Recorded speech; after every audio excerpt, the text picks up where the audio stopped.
Hey Truth Seekers, it's Nathaniel with another deck profile video. Today I'm going to be covering Breanna, Universal, Love, and Hope.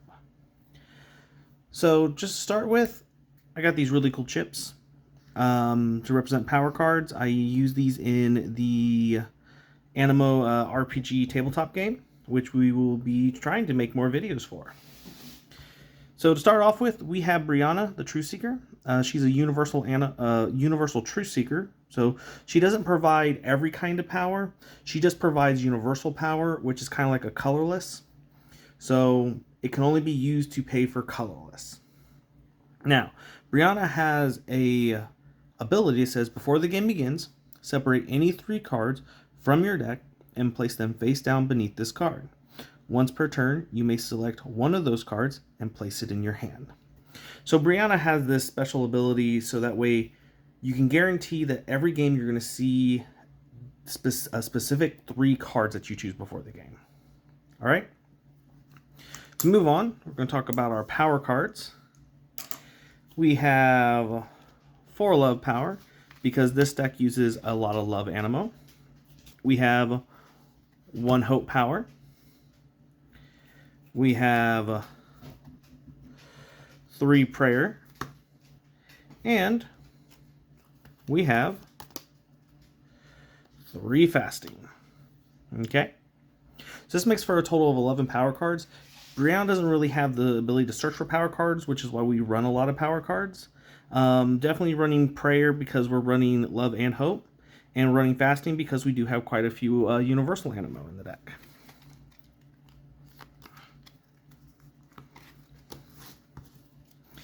Put those over here. Next up, I have 3 Paul's Chains. Paul's Chains has the ability, says, the animal to whom this card is attached may not be activated, but may be discarded at any time during your setup phase. Once per turn, as long as this card is attached to an Animo in your small group, you may search your deck for up to 2 level 1 Animo and place them in your small group. If there's no room in the small group, this card has no use. So we'll attach it to hopefully a Servitude or Potpourri, or maybe a Mercifire Ultra or Cordial. So we have at least 4 different Animo in this deck that we like to have sitting in our small group. So Paul's Chains can be attached to any of those with no problem. At least any problems I foresee right now. Here's a Giant Killer. We use this to either get a Mega Cine and play it on our opponent, or if we're facing a Mega Cine, we can return it to the owner's hand and have them shuffle back in their deck.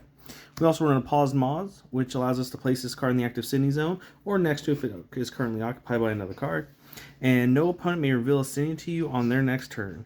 And at the beginning of your next turn, you remove this card as well as other copies of Potpourri or Paused Moz from your hand, deck, or discard from the game. In addition to that, we have our Cine, which is Judge Weed. Judge Weed I recently saw in a game where a player just kept drawing the Cines while Judge Weed was revealed to him, so they were just dead cards. And he had no way of defeating the Judge Weed. And he sat on Judge Weed for like 2 to 3 turns while he just kept drawing Cines, and it was sad. So anyways, Judge Weed prevents your opponent from revealing Cines to you. Then we have Zapper King, who says your opponent may not play any level 1 Animo from their hand into their small group next turn. We have Wolf. Wolf says if this card's in your hand, you may choose to show it to your opponent and shuffle it back into your deck. If you do, draw another card.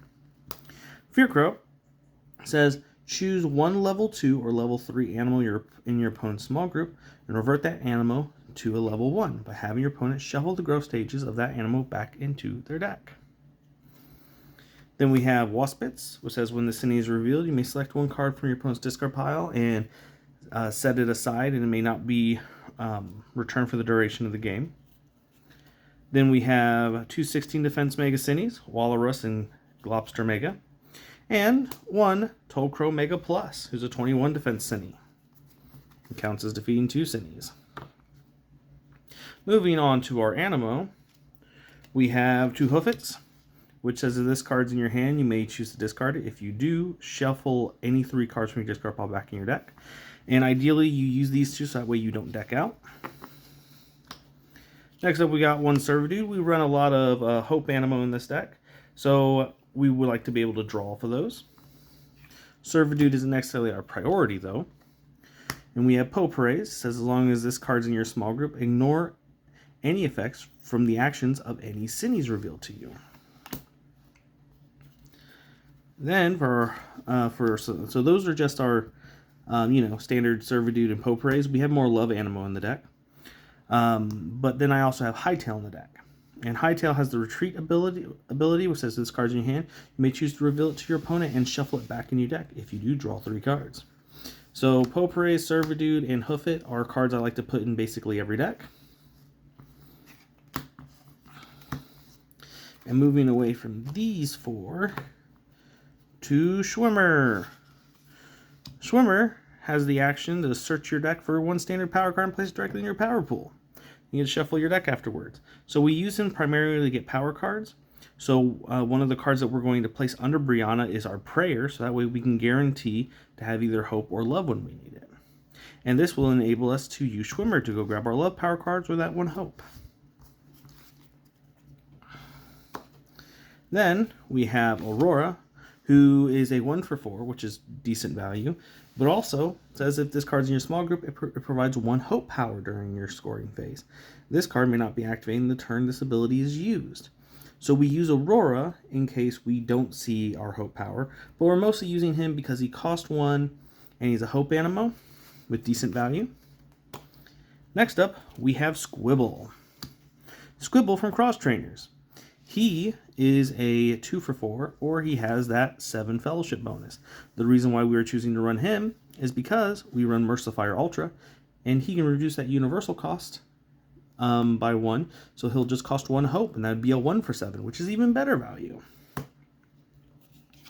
Next up, we have Daybeak. Daybeak has the ability, says as long as this card is in your small group and you have no cards in your hand, you may draw 3 cards. So basically, this deck will try and play out its hand quite a bit, so we don't have to worry about like stockpiling a bunch of cards like we do with the in the Link deck.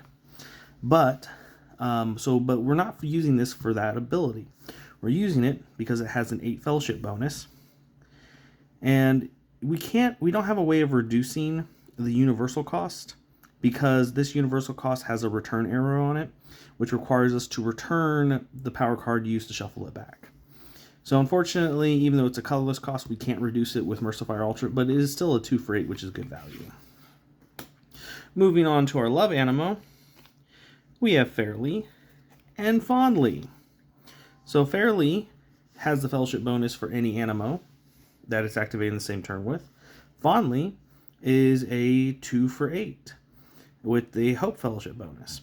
Now these both have the universal cost, so we can make these 1s for 8. And since we're reducing costs, we have Humbumble. Humbumble basically makes this card a 2. Sorry, it ends up making it a 2 for 10 with that Fellowship bonus, and getting 10 points off of a level 1 that's not like an Ultra. That's really great value. So set these guys aside. Now, I will say that because we are running Cordial, we can take Daybeak and reduce his Hope down to just the 1 universal that we're going to shuffle back. So that's a really cool combo. I forgot about that. So we can still make him a 1 for 8. We have Kelbecca Ultra, who can become a 1 for 10. However, if we can get Cordial level 3 and Mercifier out in play at the same time, and we activate Kelbecca Ultra along with another Hope Animo, that will make this, so I can choose to use Cordial's ability first to make this universal, use a Mercifier Ultra's ability to reduce it by 1, meaning that Kelbecca Ultra can be free for 10, which that's probably some of the best value you can have in this game. Then we have Flow Ultra, who has the swap ability. It says you may discard this card from your small group. If you do, search your deck for any 3 Animo and reveal them, place them in your hand, shuffle your deck afterwards. So we run 2 Mercifier. If I chose to say like drop this deck by 1 Prayer group, I'd probably throw in 1 more of the Mercifier, but from Fearless. Because he is a 10 for 3 with 1 universal cost, so basically he can become a 10 for 2, which I mentioned that's really great value. However, we choose to run this Mercifier over that one because it says, if this card's in your small group, you may choose to swap it with one level 1 Animo in your deck with a VP of 7 or less.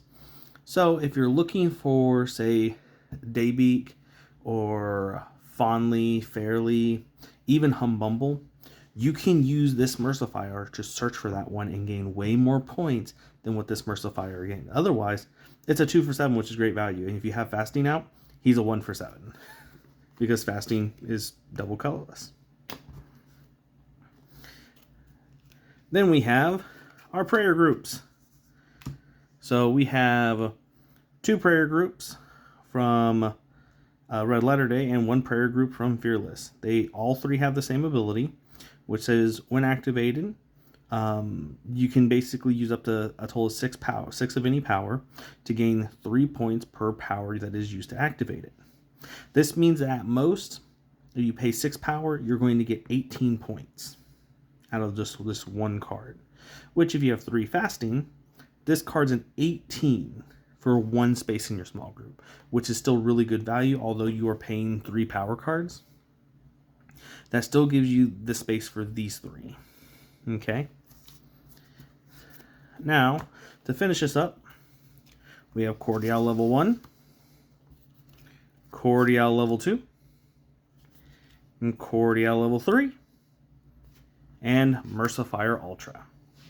So, Cordial level 3 has the ability that says, as long as this card's in your small group, all faith, hope, love, and Holy Spirit costs on your other Animo become universal costs. Mercifier Ultra has the ability that says, as long as this card's in your small group, you may remove 1 cost from your other Animo. So with these 2 in the small group, you basically have the ability to reduce all the cost of your Animo by 1, which is a very powerful combo. And we've used this in other decks, such as our Ellie deck. Well, we didn't use it in our Ellie deck. We use it in our Yana deck, and we use it in our Alex deck. Now, there are some pros and cons. This deck focuses more on the fellowship bonus aspect that love provides. Meaning that we're focusing on getting this. We are focusing on getting this right here. This 10. We're focused on getting this 10. We're focused on getting this 8 and this 8. And we are reducing their costs by 1.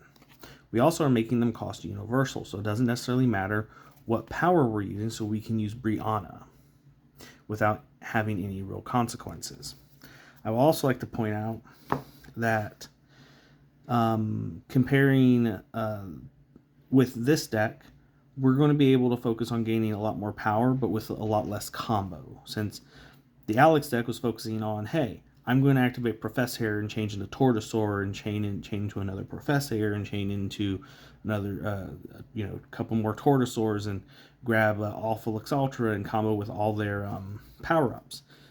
Instead of doing that, we're just focused on getting the Fellowship bonus. So basically, we'll be able to activate Humbumble and activate, say, Daybeak, and that's going to give us 18 points for a total of 3 power. And if Humbumble is all universal, it's only going to cost us 1 fasting to activate it, so we're going to have just cheaper Animo that we can get.